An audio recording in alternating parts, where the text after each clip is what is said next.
कृष्णदास भक्त की मैं कथा सुनाता हूं।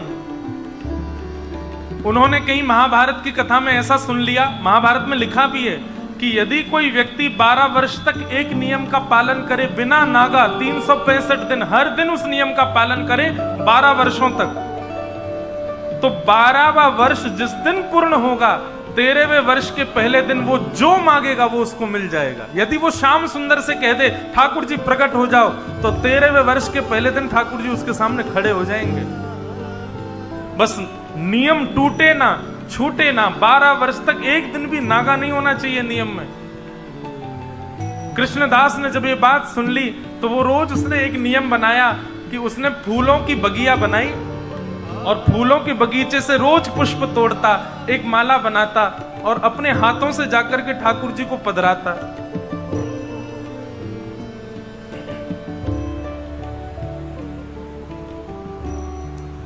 रोज एक पुष्प की माला बना करके और नंद भवन में जाकर के ठाकुर जी को पहना देता और माला पहना करके ठाकुर जी के कान में बोलते, ठाकुर जी इतने दिन हो गए, अब इतने दिन और बचे हैं। ठाकुर जी 5 वर्ष हो गए, अब केवल 7 वर्ष और बचे हैं। धूप ताप बीमारी हारी कुछ हो जाए लेकिन वो अपनी सेवा नहीं छोड़ते थे। 12 वर्ष पूर्ण होने पर आए तो कृष्णदास नाचते हुए जाते और माला पहनाते हुए कहते, ठाकुर जी अब तो 6 ही महीना रह गए। एक दिन बड़े आनंद में नाचते हुए आए और ठाकुर जी को माला पहना के बोले अब तो 1 ही महीना रह गया। कामना क्या थी उनकी कि 12 वर्ष मैं माला पहना दूंगा, पर 13वें वर्ष का पहला दिन जब प्रारंभ होगा तो माला तो बनाऊंगा लेकिन पहनाने मैं नहीं आऊंगा, पहनने ठाकुर जी आएंगे मेरे पास। मैं मंदिर नहीं जाऊंगा, लाला तो आना पड़ेगा मेरी कुटिया पे। ठाकुर जी अब तो 1 ही महीना रह गए हो। नाचते हुए जाते, ठाकुर जी अब तो केवल 15 दिन रह गए। और जब 10 दिन शेष रह गए ना तो रोते बिलखते आते नीचे से, लाला अब मेरी सेवा पूर्ण है, बेवारी है, अब तो 10 ही दिन रह गए। उस गली को, उस भवन को, नंद भवन को, सबको खूब निहारते, बस अब तो मैं 5 दिन और आऊंगा, फिर तो मैं नहीं आऊंगा। 12 वर्ष का मेरा सेवा प्रकल्प पूर्ण होने वाला है। ठाकुर जी अब तो 3 ही दिन रह गए और जिस दिन अंतिम दिन था, लाल पड़ रहा है नेत्र, हाथ पांव कांप रहे हैं और ठाकुर जी के भवन में जाकर के बड़ी मुश्किल से माला पहना पाए और चरणों में गिर गए, रोने लगे, मेरी अब सेवा पूर्ण हो गई नाथ। मैं माला बनाऊंगा, मैं 56 भोग बनाऊंगा, लाला तेरे काजी सुंदर खीर बनाऊंगा, पुआ सब्जी पूड़ी सब बना के रखूंगा, बस लाला कल 13वें वर्ष को पहला दिन है, आ जाइयो मेरे पास, तेरी प्रतीक्षा करूंगा मैं। और प्रणाम करते हुए रोते बिलखते हुए वहां से चले गए। 12 वर्षों की सेवा बेनागा एक दिन भी छूटे बिना पूर्ण की उन्होंने। और रात्रि से ही लगे सामग्री बनाने, सब्जी बनाई, पूड़ी रोटी सब कुछ बना करके तैयार किया और सुबह ब्रह्म मुहूर्त में ही बैठ गए। नंद भवन के मार्ग को देख रहे हैं, दूर दूर तक झाड़ू लगा करके आए, कितनी दूरी तक इत्र बरसा के आए कि लाला आवेगो वाकू कहीं कीट कंकड़ ना लग जाए। और उस मार्ग पर ही बैठे हैं, सूर्य उदय हो गया, प्रतीक्षा कर रहे हैं। बोले अब लाला को श्रृंगार है रोए, मंदिर में श्रृंगार आरती होगी, बाल भोग होगा, बाकी बाद आवेगो। अरे श्रृंगार तो है गए होगो, बाल भोग भी है गयो, आरती को समय भी है तो गयो, अब आने वाला होगो, बस आवे आ ही रहे होगो। देखते देखते बाट राजभोग का समय हो गया, ठाकुर जी नहीं आए। अच्छा लाला थक गए होगो, राजभोग पाके आवेगो। राजभोग का समय भी पूर्ण हो गया, ठाकुर जी नहीं आए। अब तो लाला गैया चरावे गए होगो, अब तो कहीं ना कहीं से आ ही जावेगो। नेक भी कोई झाड़ी हिलती, तुरंत देखते ठाकुर जी तो नहीं आ गए। शाम का समय हो गया, ठाकुर जी नहीं आए। रात्रि ब्यारू का समय हो गया, ठाकुर जी नहीं आए। और शयन का समय होने लगा, शयन आरती की घंटी बजने लगी मंदिर में, तो इनको इतना विश्वास कि ये सोचे अब मंदिर में शयन आरती के बाद आवेगो लाला, सब कुछ शयन करा के तब आवेगो, अकेले में मिलेगो मुझे आके। शयन आरती के बाद भी घंटों बीत गए, ठाकुर जी नहीं आए। रोने लगे और सोचने लगे मैंने कोई कमी छोड़ी 12 वर्ष में, लाला तू आयो नहीं। मैंने एक दिन भी, चाहे धूप हो ताप हो हारी बीमारी कछु भी, मैं कभी रुको नहीं, रोज माला पहनावे आयो। केवल इतनी प्रार्थना तो करी कि बस 13वें वर्ष के पहले दिन लाला 5 मिनट के काजे तू आ जाइयो, नहीं आयो। अरे 5 मिनट को यदि मेरे पास आ जाएगो, कोई त्रिलोकी चलो थोड़ी जाएगो, कोई प्रलय थोड़ी आ जाएगो, और ये नहीं आयो मेरे पास। पहले तो रोए, पहले तो बिलखे, लेकिन जब करुण क्रंदन करने लगे तो क्रंदन करते करते उनको क्रोध आ गया।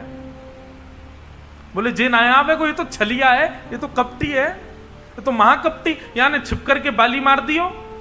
बेचारी ब्याह करवे आई, सुरपण का वाके नाक कान काट दिए। ये तो ऐसा ही है, या को स्वभाव बड़ो बेकार है, या के चक्कर में काई को फंस गयो मैं। और तुरंत महाराज उन्होंने सारे 56 भोग की सामग्री की पोटली बनाई और सब अपने घर में जो कुछ भी था सब तहस नहस कर दिया, अपनी कुटिया फोड़ दी, सब खपरेल वगैरह सब हटा दी। बोले अब रहनो ही ना है यहाँ पे, गलत आ गए हो या के चक्कर में। अरे मुझे तो पहले ही पता हो ये विश्वास को आदमी ना है, काई को या के चक्कर में 12 वर्ष मैंने बर्बाद कर दिए अपने। और लेकर के अपनी जरूरी के सारे सामान, 56 भोग की डलिया और जो माला बना करके रखी थी उस माला को भी हाथ में लपेट लिया और निकल पड़े। बोले गलत आ गए हो या की शरण में, अब मैं जाऊंगा बरसाने, और अब बरसाने जाके श्री जी की शरण में रहूंगा, वही कृपा करेंगे मुंह पे, ये तो ना करेगो मुंह पे कृपा। नंदगांव से बरसाना की दूरी 6-7 किलोमीटर है, पास ही है। जैसे ही बरसाने की ओर बढ़ने लगे तभी देखा आगे से असंख्य गायों का झुंड आ रहा है। और महाराज ऐसी गैया कभी देखे ही नहीं, वो सब गैया जाती जा रही हैं। बाबा एक किनारे खड़े है कि गैया चली जाए तो मैं जाऊं। खड़े खड़े घंटा बीत गए और लेकिन गैया खत्म ही ना हो रही, बढ़ती जा रही हैं, बढ़ती। बोले इतनी गैया कहां से आ गई भैया, गैयान की नदी आई है कि गैयान की सुनामी आई है, इतनी गैया कौन के पास है। तभी साधारण सी एक धोती, ऊंची धोती और स्वाफा बगलबंदी, उर्धरी सी बगलबंदी पहने, अपने कंधा पर ऐसे लठिया टांगे और दोनों हाथ ऐसे लटकाए हुए ग्वारिया आयो। ग्वारिया आकर के बोलो कहो बाबा कहां जा रहे हो। बाबा बोले भैया बरसाने जा रहा हूं। ये तेरी गैया ने आके रास्ता मेरा रोक दियो। कितनी गैया और बची हैं। अरे बाबा जे तो घनेरी हैं, जे तो 9 लाख गैया हैं, नंद बाबा गैया हैं, अभी तो 10-5 हजार ही निकली हैं, पूरा दिन लगेगा इनको तो जावे में, इतनी सारी गैया हैं। बोले भैया 12 वर्ष है गए, हमने तो कभी देखी ना इतनी गैया। बोले बाबा तुमने अवसर कहां मिला, तुम तो केवल माला पहनाए हो जाया करते, और तो कुछ कियो ना तुमने 12 वर्ष में। बोले अरे तो कैसे पता मैं माला बना के ले जाऊं। बोले मोए का पूरे नंदगांव में पता है कि बाबा एक ही काम करे, केवल माला बनावे ठाकुर जी को पहना दे। लेकिन बाबा आज रात्रि में कहां जा रहे हो और ये सब सामान तुम्हारो। कृष्णदास जी बोले अरे कहा बताऊं या छलिया के चक्कर में पूरा जीवन मैंने बर्बाद कर दिया, अब या को छोड़ करके मैं श्री जी की शरण में जा रहा हूं, वहीं रहूंगा किशोरी जी के पास। अब तू जल्दी अपनी गैयान को या तो रोक दे, मुंह को जान दे। बोले बाबा ने एक देर बैठ जाओ, मुंह को तो सुगंधी सी आ रही है, मुझे ऐसा लगे 56 भोग हैं तुम्हारे पास, इन्हें पवाए दो हमें हूं। बोले हम बे भूख तो मुंह लग रही है, चल बैठ जा, दोनों पामेंगे। ग्वारिया बैठ गए हो, कृष्णदास जी बैठ गए, 56 भोग की डलिया लेकर के रख दी सामने। बोले ले पाले। ग्वारिया बोले बाबा मेरे हाथन में तो गोबर लग रहा, गंदे संदे हाथ है रहे, मैं कैसे खाऊंगा। एक काम कर दे बाबा, तू एक बार स्वयं खा लेकर, दूसरी बार फिर मोए खवा देकर, अपने हाथन से खवा दे। कृष्णदास जी बोले हम बे है तो नंदगाम को ही ना, ऐसे ही तेरा ठाकुर है, वो केवल सेवा करानो जाने, बदले में कछु ना दे, ऐसे ही तू है। हम भैया हाथ धोके ना आया सके, दारी के यो कह रहा हूं खवाए दे। बोले बाबा गुस्सा काई को है, खवा दे अब। कृष्णदास जी एक बार स्वयं पामे और दूसरा भाव उठा करके ग्वारिया को खवामे। खवाते खवाते कृष्णदास जी ने देखा तो वो ग्वारिया रो रहा था, नेत्रों से आंसू गिर रहे हैं। कृष्णदास जी बोले भैया रो काई को रो है? ग्वारिया बोलो आज या मारे रो रहा हूं कि 12 वर्ष में बाबा तेरी माला के बगैर एक दिना भी नहीं रहे हो मैं, लेकिन आज तेने मुझको अपनी माला नहीं पहनाई। आज तेरी माला की बड़ी याद आ रही है मुझको। कृष्णदास जी समझ गए, बोले कौन हो तुम? इतने में ही त्रिभंग लली श्याम सुंदर प्रकट हो गए और प्रकट है करके बाबा के सामने खड़े हो गए। बोले बाबा देख ले मैंने अपना वचन निभाई दियो और ये सत्य घटना है बंधुओं। 13वें वर्ष को पहला दिन है और मैं आ गया तेरे सामने, चला जा अब माला मोकू पहना दे और मेरे गले लग जा। और बाबा तू अपनी कुटिया काई को तोड़े आयो, चल जा वाकू दुनिया बना ले दोबारा और यहीं रह, कहीं जावे की जरूरत ना है। कृष्णदास जी ने जैसे ही ठाकुर जी को देखा, नेत्र बंद किए और तुरंत अपनी सामग्री सब समेटने लगे। ठाकुर जी बोले कहा कर रहे हो बाबा? मैं तेरे सामने खड़ा हूं, तू कहा कर रहा है? बोले वो कर रहा हूं जो करना चाहिए। और सब सामग्री समेट करके और सब उठा करके चौकड़ी मार के बाबा भागो बरसाने की ओर। ठाकुर जी पीछे पीछे भागो, ए बाबा कहां जा रहे हो? कृष्णदास जी बोले 12 वर्ष तक तेरे सामने मोह करके खड़ो रहे हो, तेने एक बार भी अपनी आंख ना पलकी और एक बार बरसाने की ओर कहां मुड़ गो? तू प्रकट है गो मेरे सामने। अब तो जीवन भर श्री जी के पास ही रहूंगा। मोकू तेरी सेवा की प्राप्ति की चाबी मिल गई है। बोले किशोरी जी के ही अधीन हो तुम, उनकी शरण में रहूंगा तभी आओगे। और ठाकुर जी पीछे भागते रहे, कृष्णदास जी पकड़ में ही नहीं आए, सीधे जाके बरसाने ही रुके। और जाते ही किशोरी जी की शरण में जाते ही पुजारी ने पूछा अरे बाबा कहां ते आयो, कहा नाम है तेरो? नाम ही बदल दिया। बोले अब तक कृष्णदास था अब राधा दास हो गया हूं, अब मेरा नाम राधा दास है। ऐसी हमारी श्यामा जी, हमारी किशोरी जी, उनके आश्रय के बिना ठाकुर जी कृपा नहीं कर सकते बंधु। और कृपा करेंगे भी ना ठाकुर जी बहुत समय में करेंगे और इतराते भय करेंगे, ज्यादा भाव खाएंगे। अगर अकेले इनके पास गए तो श्री जी की शरणागति ग्रहण कर लोगे तो ये इतराएंगे नहीं, ज्यादा भाव नहीं खाएंगे, सहज हो जाएंगे। हमारे ब्रज में कहते हैं हमारे माई श्यामा जू को राज, जाके अधीन सदा ही सांवरो, या ब्रज को सिरताज। हमारे माई श्यामा जू को राज। ऐसी किशोरी जी को हम प्रणाम करते हैं। अब हम भाव तो अंत में गाएंगे, हमको जल्दी कथा पूरी करें फिर नहीं फ्लाइट छूट जाएगी हमारी। आगे कुरुक्षेत्र मिलन हुआ, तत्पश्चात भगवान के सखा सुदामा जी का चरित्र सुनाया गया। कई बार विस्तार से आप सबने श्रवण किया ही है। भगवान के यदुवंश को श्राप लगा, सब लोग आपस में झगड़ करके मृत्यु को प्राप्त हो गए। बलराम जी अपनी लीला पूरी करके क्षीर सागर में प्रवेश कर गए। भगवान एक वृक्ष के नीचे जाकर के बैठे, भेलिया ने बाण मार दिया। भगवान ने उद्धव आदि को ज्ञान उपदेश दिया और कहा कि अब मैं अपनी लीला पूरी करके प्रस्थान करूंगा। कहां प्रस्थान करेंगे? तो भगवान की लीला पूर्ण हुई, ठाकुर जी दिव्य ज्योति में परिणत हो गए। 7 बार आकाश में भ्रमण करते हुए जब वेदव्यास जी ने भागवत की रचना की तो तिरोधाय प्रविष्टोयम श्रीमद् भागवतार्णवम, ठाकुर जी की जो वो दिव्य ज्योति है वही भागवत जी में आकर के विद्यमान हो गई। बोलो भागवत महापुराण की। द्वारिकाधीश ने अपनी लीला पूरी की। अर्जुन ने ये बात जाकर के हस्तिनापुर में सबको बताई। परीक्षित को राजा बना करके पांडव स्वर्गारोहण को चले गए। परीक्षित को कलयुग मिला, कलयुग को 5 स्थान दिए। स्वयं कलयुग के कारण परीक्षित को 7 दिन में मरने का श्राप लगा। वे गंगा के तट पर गए, वहां सुखदेव जी आए और उन्होंने 7 दिन पर्यंत उनको भागवत की कथा सुनाई। आज कथा का विश्राम दिवस।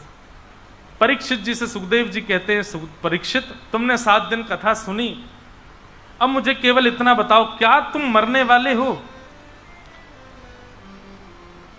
परीक्षित जी महाराज बोले 7 दिन पहले मेरी बुद्धि कहती थी कि मैं मरूंगा, पर अब मैं कहता हूं कि मेरी आत्मा तो नित्य मुक्त शुद्ध है, वो भगवान को प्राप्त करेगी, मेरा शरीर यहीं रह जाएगा। शरीर की मृत्यु होती है, आत्मा की मृत्यु नहीं होती। भगवान बोले बस।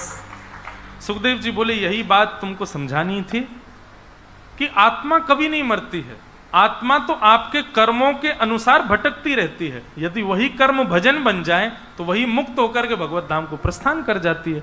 ये शरीर तो केवल बंधुओं साधन है, इसको साधन ही रहने दीजिए, इसको साधन से ऊपर का दर्जा मत दीजिए। लेकिन हमारे अंदर क्या है कि बातें केवल कथा तक रहती हैं, उसके बाद हम सब भूल जाते हैं। ऐसा नहीं बंधुओं, इनको याद रखा करो। ये शरीर केवल साधन है, इसको साधन के भांति इसका प्रयोग करो। इस पर ज्यादा आसक्त होकर के पूरे दिन इसी के लिए लगे मत रहो। ठीक है, इतने आसक्त तो हमें, थोड़ा बहुत इसके लिए करो, पर पूरा समय केवल शरीर की ही भोगों में लगे रहना भगवान से मिलने में वंचित कर देगा हमको। सुखदेव जी महाराज उठकर के व्यासपीठ से वहां से प्रस्थान कर गए। बोलो सुखदेव जी महाराज की। तक्षक सर्प ने आकर के परीक्षित को डस दिया और उनका 5 भौतिक शरीर जल करके राख हो गया और उनकी आत्मा दिव्य रूप धारण करके एक विमान में विराजमान होकर के भगवत धाम को प्रस्थान कर गए। बोलो भागवत महापुराण की। मार्कंडे ऋषि को प्रलय का दर्शन हुआ।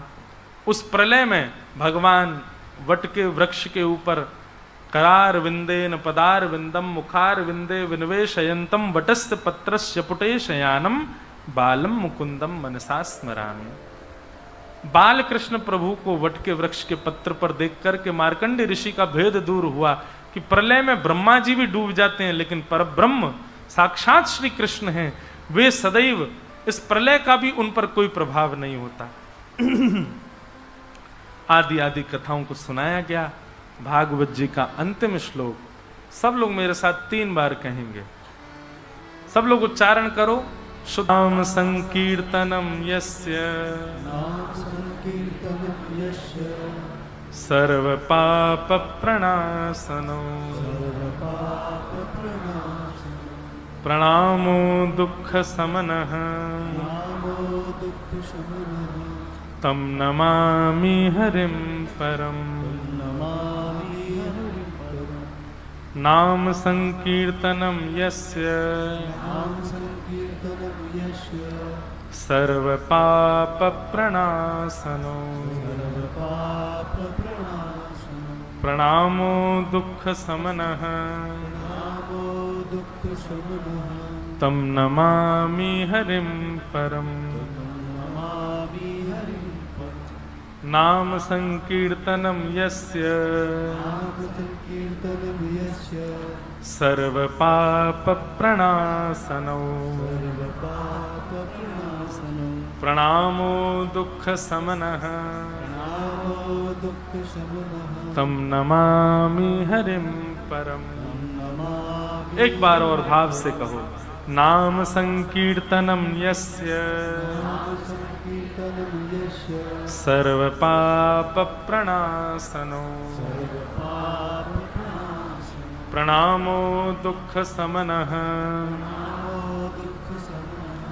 तम नमामि हरिं परम। तम नमामि हरिं परम। तम नमामि हरिं परम। बोलो श्रीमद् भागवत महापुराण की। श्री वृंदावन बिहारी लाल की। श्री राधा रमण लाल की।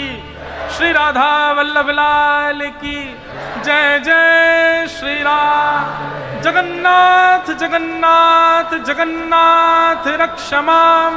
महाबाहो महाबाहो महाबाहो पाहि माम।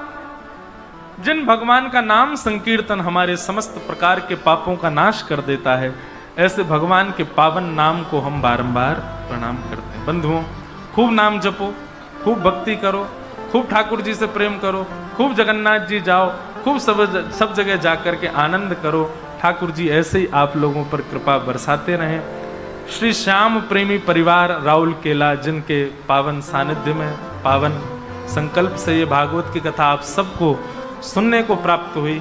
इस संपूर्ण परिवार के लिए एक बार जोरदार ताली बजाओ और महाप्रभु जगन्नाथ जी से प्रार्थना करो कि ऐसे परिवारों को खूब बल प्राप्त हो और सुंदर सुंदर ऐसे ठाकुर जी के समायोजन करावें। हम दोबारा से राउल केला आएंगे, जल्दी आएंगे और